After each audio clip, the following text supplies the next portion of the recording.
Okay, folks, so we've started on the lower hull. So I've done one side where we're putting in the suspension arms. These are very simple. Typical Tamiya, everything fits flawlessly, and we've also added this panel here, which the drive sprocket will fit to. So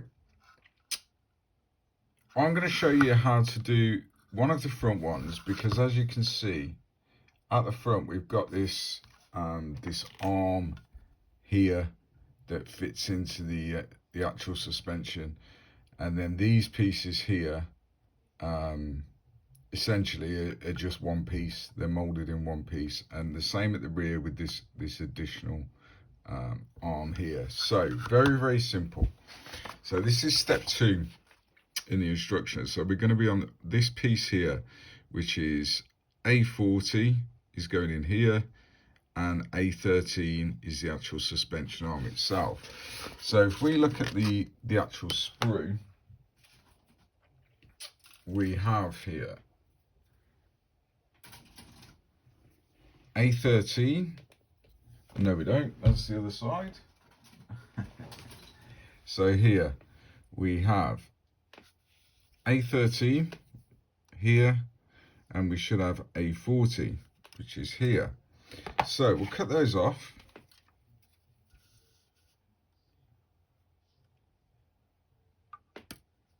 Like so. Dead simple. As I say, it's Tamiya. It's one of their oldie but goldie kits, and here we are. So what you will notice, sort of here, if we'll focus, where we've removed it from the sprue, we've got a seam line that runs all the way down here, this bit here, and then the seam line at the back. So using an Ultimate Modeling Products thinny stick, known as the chainsaw, very coarse, you just gently remove those seams.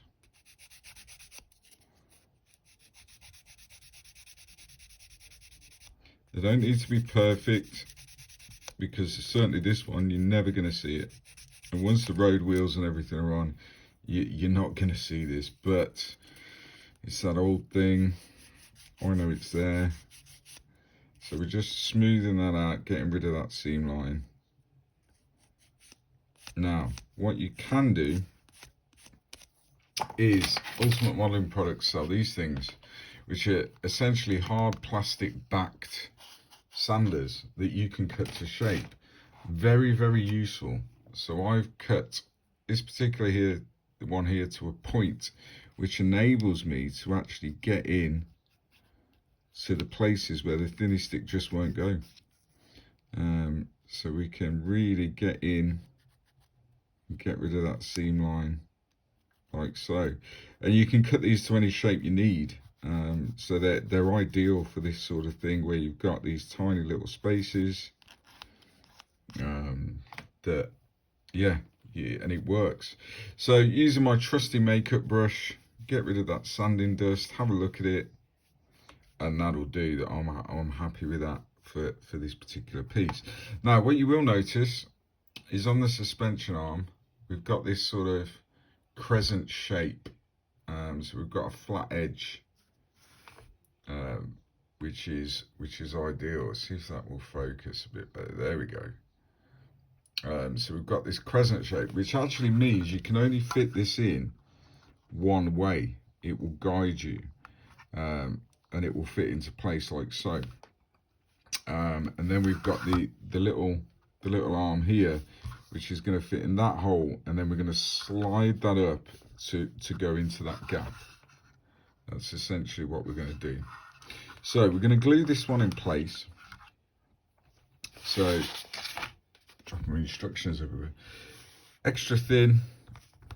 Can't recommend the UMP holder highly enough. This will stop you spilling it on your bench, because once you spill extra thin, that's a new cutting mat, it's a real mess, it's an absolute nightmare, and that just gives it that stability. We've all done it, we've all spilt stuff. So there we go. So that's in place. Very, very simple. And then we're going to use the arm. Now here, again, we've got a small seam line along the part there. So we're going to deal with that, again, with the piece that we've cut out, because we're going to a fine point on this. So we just gently go over that seam line, and there we go, it's gone. Easy as that. We've got the bit there where we've removed it from the sprue, and again, just a gentle brush over with this. Job done. And the same on the other side where we've got the seam line. The point fits in perfectly, and there we go. We are done. So I'm not sure what's going on with the autofocus today, but we will get there. So that's going to essentially go into that hole, and then it should, all things being equal, just sort of fit in to that bit there. So once that's in place and we're happy with the position of it, which we are, we're just then going to add a couple of drops of extra thin just to hold it, like so, and then a little drop around the actual point where it joins in the hole there, like so. So that is the front suspension arm, essentially where the kind of idler wheels are going to go at the front. So yeah, that's how you do it. It's dead simple, nothing too groundbreaking there. Now if we look at the instructions, the center suspension arms are all A12 on this side, so the three exactly the same. So we've got these bits here which are A12, so we'll cut one of those off. Again, we're going to just brush over with the sanding stick, just to, there we go, just to get rid of that seam. As I say, it's very unlikely that we're going to see these seam lines once it's together, but you know, you spent money on the kit, you want to do the best job you can. So there we go. And then in that bit there where we're going to struggle with it, the thinny stick to get in, we'll just use our custom sander, and there we go. So exactly the same process, and again we've got this sort of crescent shape here, so it can only go one way. We want the suspension arm pointing towards the back. Quick dry fit, make sure we're in the right position, which we are. A little bit of glue.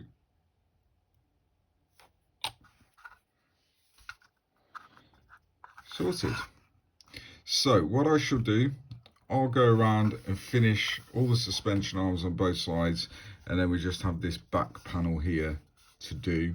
I have glued the front panel on, which is just one piece there, D9, and that just slots in. There's locating holes and pins, and it just slots on, so dead simple. So I'm going to finish the rest of the suspension arms, and we'll come back, we'll do the back panel, we'll get that in place, and then we'll be moving on to step 3 essentially. So I shall do that, and I'll see you in a minute.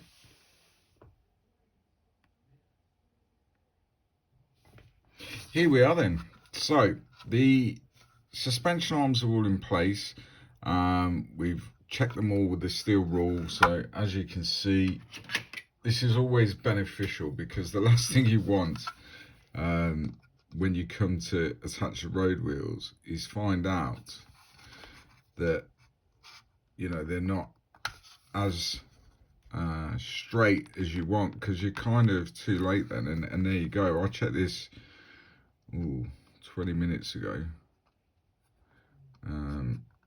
and it was fine. That one's moved slightly, so we're just checking now that we're completely straight. So when the road wheels go on,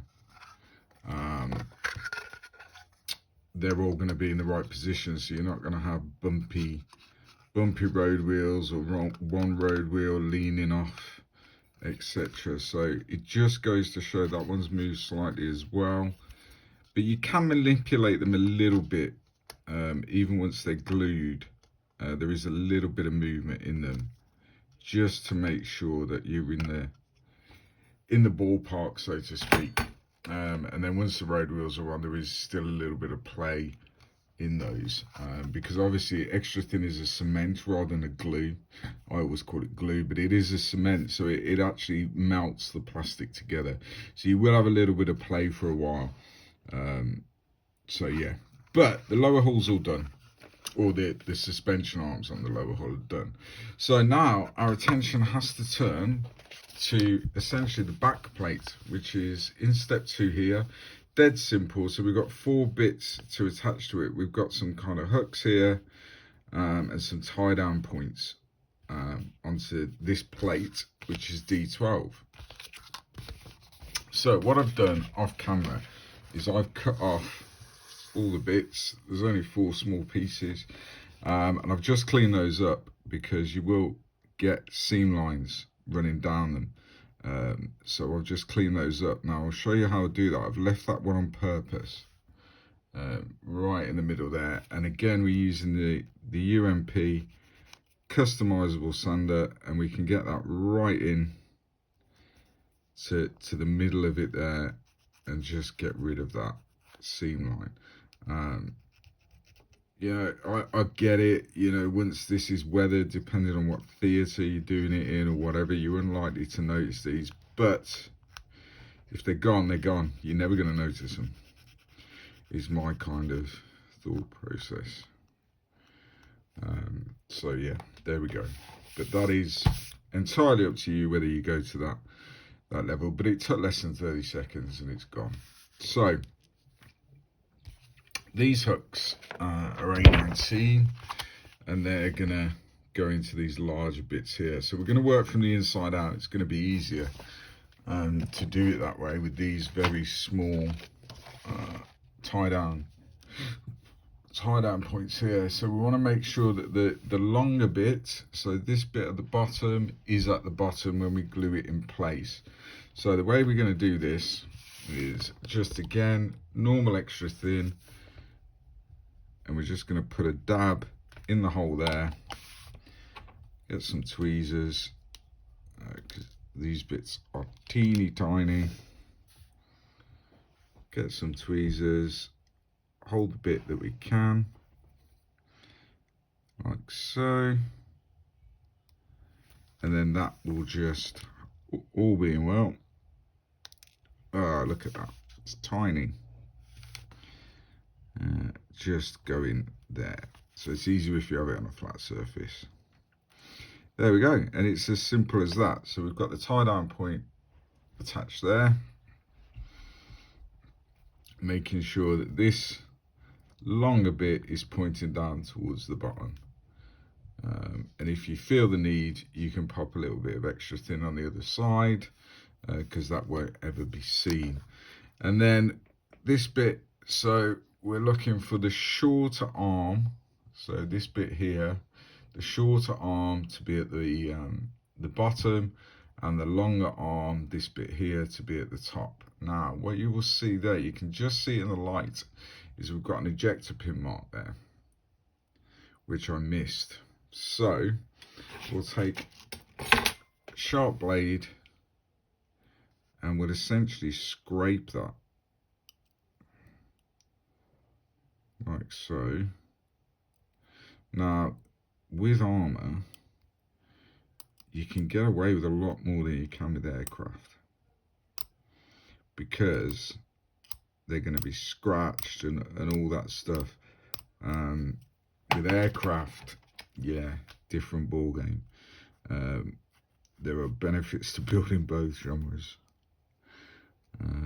So we're just going again with a customizable sander and just get rid of that That was one I missed. So there we go, it's done. And again, that's just going to go in that hole like so. Because this is a bigger connection point, I'm going to glue it from the other side, is the plan. So small arm at the bottom, get it in place, hold it there. He says it's not going to work. So what we'll do, we'll put a little dab of glue just on the underside of it, small arm at the bottom, and then we'll pop that in place. I am being cag-handed today. But there we go. That will just slot in place like so. Now it looks a bit rough at the moment where we've done some sanding and stuff, but what we'll do, so this is a top tip. So as you can see, it looks a bit rough. So if we get a tiny bit of extra thin and just brush that around that area and over the part, what it will actually do once it's dry, it will, we're not using it to attach parts as such. What we're doing is just smoothing out where we've done work on each part. Now it looks very messy at the minute, but once that's dry and evaporated away, that will be clean. And then before, so here where we've got the fingerprint, we'll basically go over the whole entire model once it's constructed with IPA. And that will clean all this up. It'll be a nice clean surface to paint with. So yeah, that's how we get it looking back to normal plastic really. So I'll get these two bits on, get it attached to the lower hull, and then we're done. Lower hull is done. So see you in a minute.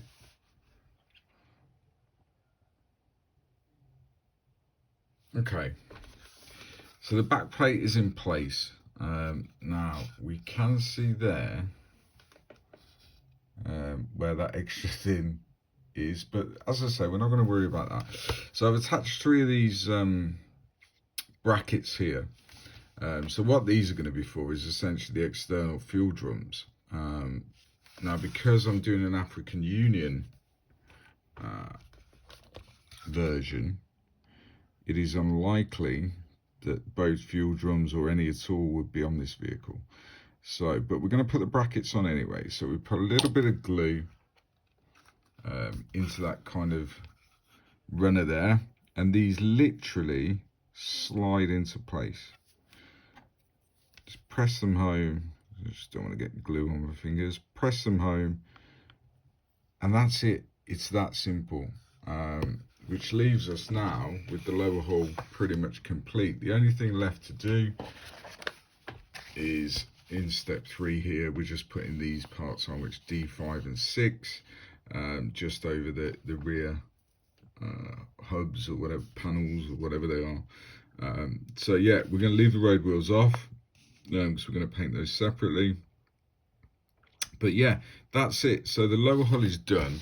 I'll put those bits on off camera, and then we're going to be on to the upper hull. So yeah, that's the lower hull. So I'll be back with step 4, and we'll move on to the upper hull, and then obviously the turret. So yeah, see you in a minute. Okay, so we've got the lower hull done. We missed out step 1, which is essentially the road wheels, idler wheels, drive sprockets, that sort of thing. As you can see on the instructions, we've got these little poly caps which are in this bag here, and they push on and off the lower hull, which is what we wanted. So I'm going to show you how I did it. Off camera, I've completed one of the road wheels, all painted. It's not weathered yet. So yeah, that's what we're looking to achieve with the road wheels. So very simple. Take your sprue. You've got essentially 2 types of road wheels. So you've got 29 and 10, and then your poly cap. So we'll cut that off. Whoops. We'll cut that off. dead straight forward. That's that one, and that one, like so. Then, if we look on the sort of internal bit or the back of the road wheels, we have on this one here, we have that little locating point or tab, and then we have the place for it to go into there. Before we do that, what we need to do is put one of the poly caps in. So these obviously come in the kit. I would leave them in the little plastic bag, because if you don't, you're definitely going to lose them. And these are what enable us to put them on and off the vehicle for ease of painting. So we don't need to glue the poly cap in. What we're going to do is just place this. Let's get rid of my knife. So this just pushes in to the one with the deeper hole, like so, and then we're just going to locate this one over the top, essentially, and that's how we're going to do it. So again, we'll take a little bit of extra thin, which is always in the UMP holder to stop me spilling it, and just around there, that's where we're going to place the glue. We're not actually putting any glue on that poly cap at all. A little bit more in that locating hole. So move that out of the way. We're going to then take this one and turn it until we feel it sort of click into place and it doesn't move then. So turn it until it clicks into place, and let the extra thin dry, cure, and kind of weld that together. And that's it. It's as simple as that. So we'll let that sort of set, let that dry. In fact, it's coming away, which is fine. You might need a bit extra more glue just in there, like so. And there we go. And that will hold it, no doubt. So push it home, push it together, and there we go. So while that's drying, obviously we can see along the rubber tires here, we've got this seam line, the sprue nibs, etc. So we will deal with those. And the way, or what we're trying to achieve, is if we can see on the one I've finished here, we've got this kind of rough texture, worn texture around the rubber. And that's what we want to do, because these things, the rubber tires are replaceable on the rim or on the road wheel, and we want to recreate that sort of rough texture. And then when we come to the weathering stage, that will really make that pop. So the way we're going to do that is we're going to take one of the Ultimate Modeling Products white sanders. Now these things are really coarse, which is actually what we want. We don't want a smooth sort of finish on these rubber wheels, or rubber tires, sorry, on the road wheels. So in a circular sort of motion and around the edges, because bits will break off. It doesn't need to be uniformed. And we're just going to work away at that until we end up. Trusty makeup brush. Get rid of that dust. And this is the kind of thing we're going for here. So we're going for kind of this rough, uneven finish. Lots of people will mount these on drills and all that sort of stuff, but this Ultimate Modeling Product sander will do exactly the same thing. So yeah, that's how I did it, and how I do it on pretty much every tank that has rubber tires. So I'm going to finish that, and then that's it really. That's the road wheel done. I'm not going to show painting at this stage. That'll be in a later video. But yeah, road wheels are done.